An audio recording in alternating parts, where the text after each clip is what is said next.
मंत्री जी देखिए अपने वादों की जमीनी हकीकत। तस्वीरें देख मुंह छिपाएंगे आप, बोलेंगे हो गई गलती। एक कमरे में देखिए 1 से 5 तक के 40 बच्चे। परेशान मैडम, एक कमरे में चलता पूरा प्राथमिक स्कूल। देखिए बेसिक शिक्षा मंत्री के झूठे वादों की सच्ची खबर। योगी सरकार के वादों और बेसिक शिक्षा मंत्री के वादों में प्राथमिक विद्यालयों को लेकर किए गए वादों में कितनी सच्चाई, कितनी और अच्छाई है, इस हकीकत को जानने से पहले इन तस्वीरों को देखिए, फिर बताते हैं पूरा मामला।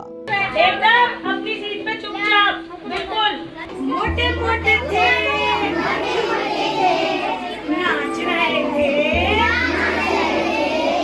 कूद रहे थे,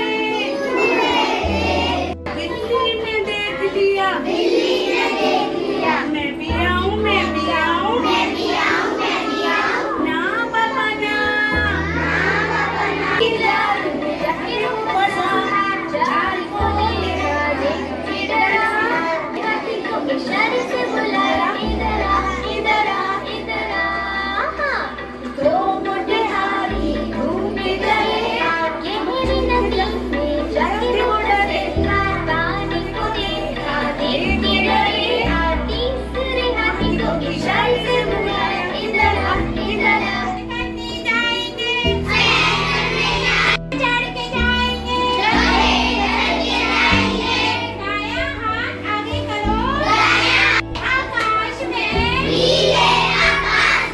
तो देखा आपने, ऐसे में अंदाजा लगा सकते हैं कि बच्चों को पढ़ाई में किस कदर की दिक्कतें आ रही होंगी और टीचर भी किस तरह से परेशानियों को झेलकर इन बच्चों को पढ़ा रही हैं, जो आने वाले दिनों में देश के भविष्य हैं। जबकि इन्हीं बच्चों के हाल खबर जानने के लिए सीएम योगी खुद कई प्राथमिक विद्यालयों का दौरा कर नौनिहालों का हाल चाल जान चुके हैं। मेरा नाम राधिका है।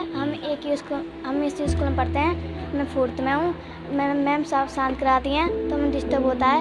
अलग अलग कमरे होने चाहिए, फिर आराम से पढ़ेंगे। मैम हम शांत, बच्चों शांत करें, एक दो वाले शांत कराती हैं, फिर हमें पढ़ने में डिस्टर्ब होता है। एक ही कमरे में क्लास चलती है? हाँ, यस, एक कमरे में क्या चलती है, अलग अलग होनी चाहिए क्लास। कौन कौन सी क्लास हैं? 1st, 2nd, 3rd, 4th, 5th। परेशानी क्या होती है? परेशानी होती है जब अलग अलग कमरे होने चाहिए। मैम शांत कराती हैं तो शांत नहीं होते, हमें डिस्टर्ब होता है बच्चों से। हाँ, यस। लेकिन बेसिक शिक्षा मंत्री अपने विभाग को लेकर कितने एक्टिव है, इसका उदाहरण की तस्वीरें गवाह बनी। फिलहाल वायरल हो रही तस्वीरों को देख सीएम योगी काफी शर्मिंदा है, लेकिन मंत्री जी के कानों तक जू नहीं रहेंगी। किस स्कूल की प्रिंसिपल? बालक पाठशाला संख्या 44। क्या डेजिग्नेशन आपका? पद क्या है? प्रधान अध्यापक। यहाँ के इस कैंपस में कितने स्कूल संचालित? इसमें 3 स्कूल संचालित। कौन कौन से? बालक पाठशाला संख्या 29 और कन्या पाठशाला संख्या 41 और तीसरा 44 की बिल्डिंग है। इसमें 2 स्कूल संचालित। तो एक क्लास में कितने कमरे, वो कितने बच्चे कौन कौन सी क्लास के पढ़ते हैं? इसमें एक में तो 5th और 4th के बैठते हैं और एक में 1st 2nd के और एक कमरे में 3rd क्लास के। कैसे एडजस्टमेंट किया जाए आपने? अब कमरे इतने तो इसी तरीके से कराया जाता है बच्चों को। तो आपको असुविधा होती है, बच्चों को भी होती है? बच्चों को भी होती है, हमें भी होती है। क्या प्रॉब्लम होती है? कमरों की कमी है। तो इसमें पढ़ाई में भी डिस्टर्बेंस होता है? हाँ, डिस्टर्ब होता है। क्या बच्चे मतलब एक साथ बैठते हैं तो 4th को पढ़ा रहे तो 5th को थोड़ा होता है, प्रॉब्लम होती है।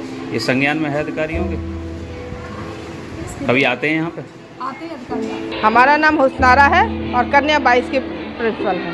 यहाँ कितने स्कूल है कैंपस में? कैंपस में 3 स्कूल हैं। बालक 39, कन्या 14, कन्या 22। कितने कमरे हैं?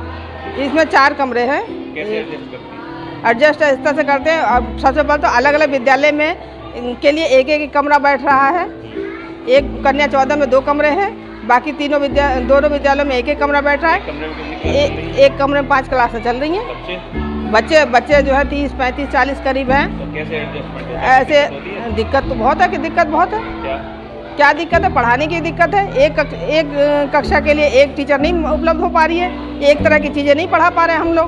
बच्चे भी असहज होते हैं? बच्चे भी असहज है। क्या चाहती हैं? हम ये चाहते हैं कि हर क्लास के लिए एक एक टीचर हो। पढ़ाई बाधित हो रही है। हर कक्षा के लिए एक टीचर हो, एक बैठने की व्यवस्था हो, ताकि एक तरह से जो है पढ़ाई हो सके सबकी। पढ़ाई पे असर पड़ रहा है? पढ़ाई पे असर पड़ रहा है, बिल्कुल। बता दें ये पूरा मामला अलीगढ़ जिले के कन्या प्राथमिक विद्यालय का है, जहाँ एक ही कमरे में 5 कक्षाएं चलाई जा रही हैं, जिससे बच्चों की पढ़ाई में टीचर को उन्हें समझाने में काफी दिक्कतों का सामना करना पड़ता है। ऐसे में आप सोच सकते हैं कि क्लास के अंदर ही सभी बच्चों को पढ़ाना न सिर्फ शिक्षक के लिए मुश्किल है, बल्कि बच्चे भी कैसे पढ़ाई करेंगे। ये एक बड़ा सवाल है। जबकि परेशान शिक्षक यानी टीचर का भी यही कहना है कि हर क्लास के अलग अलग कमरे होने चाहिए। लेकिन इस बारे में बेसिक शिक्षा अधिकारी सत्येंद्र कुमार ने क्या कुछ बताया, ये भी सुनिए। 1382 करीब हमारे प्राइमरी स्कूल हैं और 358 हमारे अपर प्राइमरी हैं और 375 कंपोजिट विद्यालय हैं जो कक्षा 1 से 8 तक है। ऐसे स्कूल कितने जो एक ही प्रांगण में कई स्कूल चल रहा है? अभी सर्वे चल रहा है उसका, नगर क्षेत्र में है, बाकी ग्रामीण क्षेत्र में नहीं है। अच्छा, ये भी सोन नॉलेज में आया सर कि एक ही क्लास में जो है पहली, दूसरी, तीसरी, चौथी, 5वीं तक की कक्षाएं पढ़ाई जा रही हैं। अभी क्योंकि कक्ष वहाँ कम है और कक्ष का क्योंकि जगह नहीं मिल पा रही, हमें सरकारी ज़मीन नहीं मिल रही, तो स्कूल बनने में दिक्कत हो रही है, न खासतौर से नगर क्षेत्र में। तो इस समस्या का समाधान जब हमारे ये मर्जिंग हो जाएगा तो इस समस्या का समाधान हो जाएगा। तो ऐसी कई जगह समस्याएं अलीगढ़ में? हाँ, नगर क्षेत्र में है। तो क्या मानते हैं है दिक्कत? हाँ, दिक्कत है, इसको कर रहे हैं, इसको ठीक हो जाएगा। Bureau report, my Bharat.